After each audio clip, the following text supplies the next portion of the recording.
Welcome back, everybody, to another episode of Caravan of Garbage, where God bless you if you've come back Oh, yes. in this series of movies that nobody has any interest in. Hey, man, we're only 2 in. God bless you. God bless you. And we forgive you. Not if you haven't come back. We don't forgive you. Now, look, I'll be honest, though. I think this blessing you've given from the Lord himself. Yeah. I mean, the last one was pretty good. The last one was fun. It was fun, at least. It was pretty fun. I think people probably would have been like, you know, I saw this video, maybe I watched a bit of Congo. I had a bit of fun. Now I'll watch the next one. I think next week is the acid test. If people stick around after Sphere, after Michael Crichton's Sphere. Please leave a like, by the way, for the book Sphere as opposed to the movie adaptation. Did you read Sphere? Skimmed it. No, you didn't. I skimmed it. When, though? I have In time. 1990 when it came out No, or whatever? recently, a few days ago, I'm like, oh yeah, I get it, Sphere. It's the same basic concept. The Sphere's a different colour in the book, to be fair. We'll talk about it. And look, people are talking about spheres in the modern era. That Las Vegas Sphere. Yeah, people are loving that. Yeah, you go and see U2 inside it, and they tell you it's a beautiful day, but it's a song. Wow. Yeah. I feel like, though, if you're here, then you're a person of substance who supports us no matter what. If you're here, you're a person of sphere. You know? It's fun to say. It is fun to say. But is it fun to watch? No. No. This is directed by Barry Levinson. the great Barry Levinson. To name a few, Good Morning Vietnam, Rain Man, Tootsie, Woke, by the way, Oh, no. Sleepers. Yeah. Rain Man. I mean, I'd say he's probably best known for Rain Man. Sure. You know, famously featuring Dustin Hoffman. That's right. So he's dusted off Dustin here. He's given Dustin a Dustin and he said, do you want to come back? Just be in this movie where you're underwater for a bit, I think. We'll try not to get you to stand next to Sharon Stone too much because she's a head taller than you, Dustin Hoffman. Yeah. We have to talk about the story of this because nobody knows what these are. Mm-hmm. Do you want to break down the movie Sphere? Okay, so... Full spoilers for Sphere. Full spoilers for Sphere. Okay, so the government have been doing some digging in the ocean, or should that be splashing? Because there's no dirt. There's some dirt, but it's at the bottom. Yeah. But they've been doing some splashing in the ocean, and they've discovered that there is some sort of spacecraft that has been under the water for nearly 300 years. Whoa. So they put together a team. That's interesting. Because Dustin Hoffman is some kind of science guy, and he's like, you know, the perfect team? The perfect team needs to be me, Dustin Hoffman. It needs to be Samuel L. Jackson. Is this his second Crichton adaptation? It is, after Jurassic Park, After yeah. Jurassic Park. Does he do any more? Who Maybe knows? he's in Timeline. We'll find out next week. He's in Timeline. Maybe he's in the 13th Warrior. He might be the 13th Maybe Warrior. he's the 11th or 12th Warrior. We don't know. Sharon Stone needs to be there. Liev Schreiber needs to be there. Because they're all different kinds of scientists or something. Mathematicians. The geekiest that Liev Schreiber has ever been. Now he's Ray Donovan. He's a big, strong man. He would never do this now. Is he not also an intellectual, Ray Donovan? I don't No, know I anything don't about think so. Does he have the warrior's mindset, Ray Donovan? What does he do? He's He a goes to problem solver or something? He goes to companies and he kidnaps people or something. Is that what he does?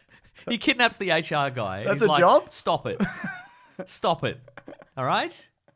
He He's might. like a fixer or something. But what Yeah. does he fix? I don't know. Anyway, they're like, we think that this is an alien spaceship that landed here, you know, in the 1700s or whatever. So we're going to send a team and they're going to go there. And if there's aliens there, you're all going to talk to them or whatever. Yep. Because we can only assume the aliens have survived for 300 years underwater. Agreed. But then they And they haven't made an attempt to leave or anything. That's true, yeah. And then they go underwater, and then they get in the spaceship, and they're like, "Huh, a lot of this signage is in English. A lot of gantries. A lot of gantries that are very hospitable to humans. They've got the nice guardrails and everything. Is this the set of The Abyss we've stumbled into? Might be. Well, yeah, James Cameron sank it. Yeah. He made a point to sink it after they finished filming. But they're like, actually, this is a spaceship from the future. But an Earth American spaceship from the future. Yeah. From the year something 43. Yeah. And they make the assumption 2043, but Yeah. I'm like, come on. Let's be realistic. Now that we're in this economy? Right, now we're in 2025. They're going to be big-time spaceships in 2043? Unlikely. Is one of Elon Musk's spaceships going to survive landing in the ocean? I mean, let alone going into a black hole. So anyway, these future human beings, they encounter something in space. I don't know what it is. It says it's an unknown event. And so they're like, all right, let's just fly through it. Let's see what happens. Anyway, it turns out to be a black hole. It flings them back to the past. Yep. To play some games that suck ass. But actually, it ends up, 300 years in the past. And Yeah. they're like, whoa, this is crazy. What secrets could be in the spaceship sphere? Yeah. If you're wondering, is the spaceship a sphere? No, it's not. The sphere is unrelated. It's some kind of alien entity / piece of technology. Like they found it in space before they got flung into the black hole. It makes your dreams come true. And you might think that's good, but often it's... Hall & Oates style. You make my dreams come choo. I mean, if your dream is being attacked by a giant squid. It is every night. But James, that's the mystery. They don't figure that out immediately. No. First of all, they look at the sphere and they're like, "Whoa, Pretty good. I mean, it's pretty cool. It reflects everything except us. How's it do that? 90s CGI. Is how it does that." But then one by one, they're all like, "I'm gonna go into the sphere." I mean, we've touched it. And we're pretty sure it's impenetrable. But what if I just waited till everybody was asleep? Yeah. And then I just went in the room with it and I looked at it for a bit, and then I'm like, "I'm gonna walk into the sphere. What would happen?" And they walk into the sphere. Yeah. And then they come back out and they're like, "I'm forever changed, lol." And you think like, oh my God, what's happening? Who has walked into the sphere? It's very obvious that all of them have walked into the sphere. At some point or another. At some point or other, yeah. Then what happens is when they go to sleep. Yeah. Or sometimes when they go to sleep, whatever they dream comes true. Sometimes like they it's can a snake just- or an octopus or Yeah, something. or Or, they'll flooding or fire or explosions. Or they'll read I had a bad dream where everything exploded. Well, everything exploded in real life. Then. I was reading a book, and while I was doing that, I was thinking about other books, and there's books everywhere. I cheated on the book I was reading with another book that I dreamed about, and then the books appeared. Whatever. Incredible stuff. Agreed. So you watched a very interesting formatted version of this movie, which obviously the studio doesn't care about because nobody has checked in Well, on I this. rented it on YouTube, a reputable streaming video platform, That's I think. Google.com. That is owned by Google.com. Hmm. And it's formatted like an old box style TV. But like back in the day when you watched a widescreen movie on your little box TV, they just cut off the edges. Yeah. But what YouTube's done is just squished the widescreen version into a little box. So brilliant. I've got these big black borders, and everybody's really squished and tall. Hmm. Even Dustin Hoffman, the littlest man in Hollywood. That just goes to show that nobody's keeping an eye on the movie Sphere. Absolutely not. No. Yeah. No. If this was The Abyss Hmm. or Contact or Event Horizon or any other number of movies from the 90s where you find an alien entity. Well, see, that's the thing as well. This is just Event Horizon, but not as interesting, Yeah. right? Or The Abyss, but not as interesting. Yeah. And The Abyss itself, I find, is not that interesting. Sure. From memory. So it's the Event Horizon, but Yeah. boring. Event Horizon's crazy. Yeah. You can't go back to this No. after Event Horizon. Come on, man. Similar era, yeah, though you're right. I think there's some really interesting ideas in this. For example, the reason this crew has been assembled to talk to this alien entity or what could be is because Dustin Hoffman wrote a paper for the Bush administration for 35 grand to kind of roughly outline what would happen if you make contact. But he just made it up, and he's like, yeah, I put some stuff that was like actual research, but it was some Isaac Asimov and some Rod Sterling, and he's just like, whatever. And the military has taken this as the Bible of contacting anything. And so he's down there kind of like, I don't know. Bring in Samuel L. Jackson, I guess. He's quite charming. I don't know. I think also there's really interesting concepts and questions that are posed and they're not explored. Like, why are we here? What is the nature of reality? Is time cyclical? Spheres. Why doesn't the sphere reflect the humans? It's never explained. Well, I think it does reflect the humans once you go in it. Oh, Then it reflects your metaphorically. psyche. Oh. Okay, but why doesn't it do it literally? Oh, no, I don't How's know. it doing that? It reflects what it wants to do. It chooses what to do or something. It's a computer of the mind. I don't know. I guess it is a computer of the mind. And that's cool and exciting. Yeah, I think there's some interesting appearances. Queen Latifah is in this. This features... She's in it to be killed. Yeah, that's true. By a bunch of jellyfish that aren't really jellyfish because they're sphere related. They figure that out. It features a rare Huey Lewis acting performance, which you might sporadically get. That's true. He might do a Back to the Future. Can I bring the news in here to this underwater spaceship? No, you cannot, Huey Lewis. You cannot bring your band to the news. He did the movie Duets with Gwyneth Paltrow. That's true. They were cruising together. They were cruising together. So yeah, it's nice to see Huey Lewis show up. But again, interesting ideas, but it's just boring. It's because boring. it's like, are we in a time loop potentially? Because it's stated by Samuel L. Jackson very early on that if this is a spaceship from the future that is a result of time travel, they didn't know they were going to do time travel because it was an unknown error that happened to them, which means that nobody must have made it out of this incident to say that time travel happened. You've made it very confusing, and I'm delighted in that, right? Samuel Jackson is saying the present-day crew of explorers who've come to explore this spaceship, Yeah. they know now that that was a time travel incident. So that means that they should have gotten out of the spaceship and told people about it, and then the crew in the future would know they were going to fall into that and not fall into that trap. But the fact that they still did means that Samuel L. Jackson and team died underwater. So how are they going to get out of that? Mason, you've made it confusing. Let me break it down for you. So basically, in the future, Yes. time travel. It's a loop. Where is it? It's in the sphere. Not really. The sphere's unrelated. The sphere doesn't do any time travel stuff. That's unrelated. It does shoot into space at the end, but Yes, that's unrelated. That is unrelated, yes. It shoots into space to potentially get caught in a time loop again. Oh, it might be the that's a same good sphere. point. I mean, it's obviously the same sphere, but like, what happens is Mason. the spaceship crew in the future, they find the sphere in space and they bring it into the spaceship. And then what happens is they all go into the sphere. This is separate. This is a different crew. They went in the sphere. They go into the sphere, and then what happens is when you go into the sphere, it changes something about you so that your dreams become reality, Hall & Oates style, making your dreams come true. Yeah. And then they all killed each other with their dreams. Mm-hmm. Basically, they were like, "Oh, what if I don't know, meteors and what other What if stuff? I hit you in the head with a hammer? That's What if one of them. what if all my astronaut ice cream killed you? What? You know what I mean? Oh my Came God. alive. Yeah. That's the astronaut's worst nightmare. I don't know if you know that. I didn't know that. The astronaut ice cream. Not that it comes out of its container. It's all gloopy and gritty, and you don't like. It's actually Yeah. why even bother? It's not even, why is it even called ice cream? Exactly. It's that it would come alive and kill you. Yeah. Grow tentacles or whatever. So they all died, and then the ship fell into a black hole.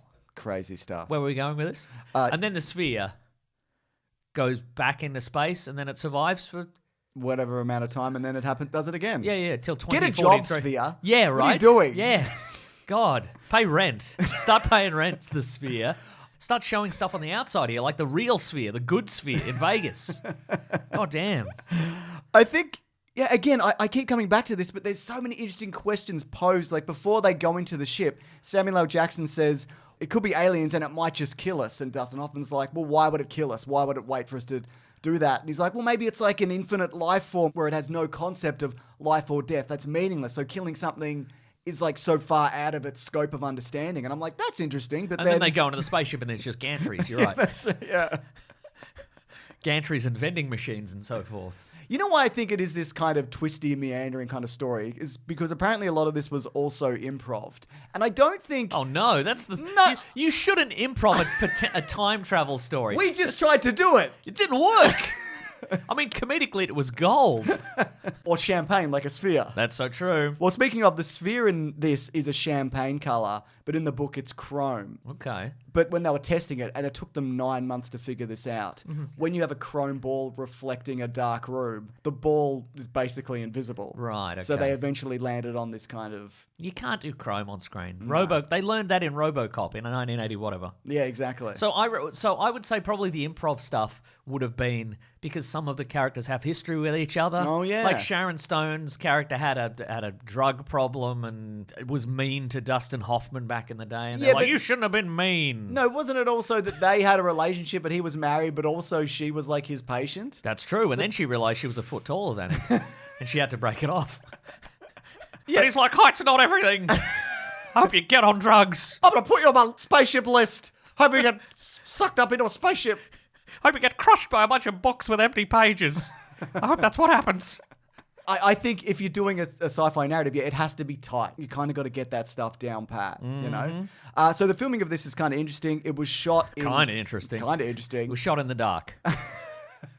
On like 2 stages. Well, there was a lot of model work. Okay. It does remind me a little bit of Red Dwarf. Absolutely. But more interesting stuff happens in Red Dwarf. That is true, every episode. There's a 1/6 scale sub. Most of that spaceship is Say real. that 5 times fast. I won't. Okay. That spaceship is like mostly real. It's a practical model. Okay, but is it going to go into space? No. Then it's not really a They practical explode model, it, and is that's it? good, isn't it? Yeah, I guess it's good. So they were initially thinking of filming this on the open water instead of doing it in tanks, which is what they ended up doing. But then because of Waterworld, which had come out a few years prior, they were yes. like, that was a disaster and the budget blew out. They apparently saved $20 million not doing that. Okay. They learned from Kevin Costner, the best. It's true. So we haven't really mentioned it, but this is also kind of a horror movie. Kind of. But it's But not... again, compared to Event Horizon, Oh my come God, on, man. which is horrifying. Yeah, People yeah. nailing their eyes shut or whatever. Yeah. And But then Dustin Hoffman's out in the water being like, ooh, a sea serpent, a little one. Just grab it, idiot. yeah, grab it. Grab it and bash it against a rock. It's It's fine. also, imagine it's not a sea serpent. Imagine it's ice cream. Use your imagining powers.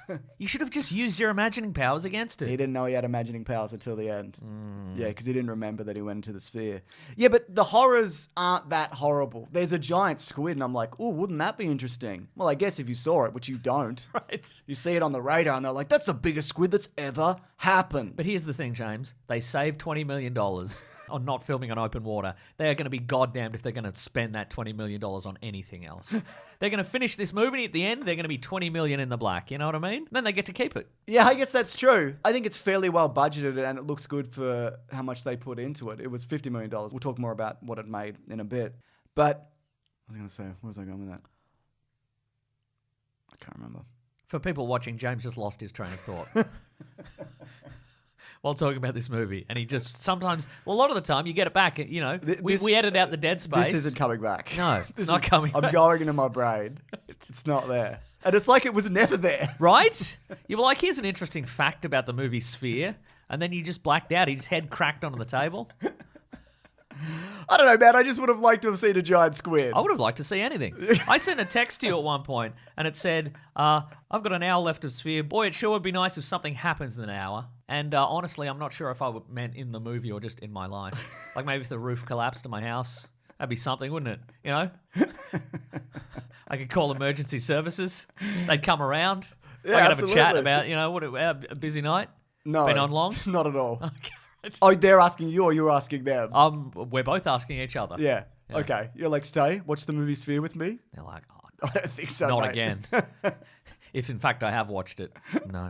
I'd imagine there'd be a lot of call-outs, people watching the movie Sphere. And Yeah. they'd be like, I can't. I need to call somebody. That's right. So the ending, everybody dies except the three main characters. Even Liev Schreiber gets his head torched. Yeah. He is on fire. Deserved, because he's a big nerd. And Samuel L. Jackson hates him, and he's cool. That's so true, isn't it? Yeah. So at the end, the reason why nobody remembers the sphere or time travel is because they still all have the powers of the sphere. The wishing and the dreaming. Yeah. So they hold hands and they wish and they dream and they hope that they don't remember the sphere. That they forget all the walking into the sphere and then all the crimes they did to each other. Yeah. Oh my God. They killed each other and so many others. Yeah. And so And so they're like, man, we're rapidly reaching the surface. I really hope we don't face justice for any of the things that we did. So Yeah. let's wish and dream that they didn't happen. And they just forget. They still did happen. Liev Schreiber's still dead. yeah. Queen Latifah's still dead.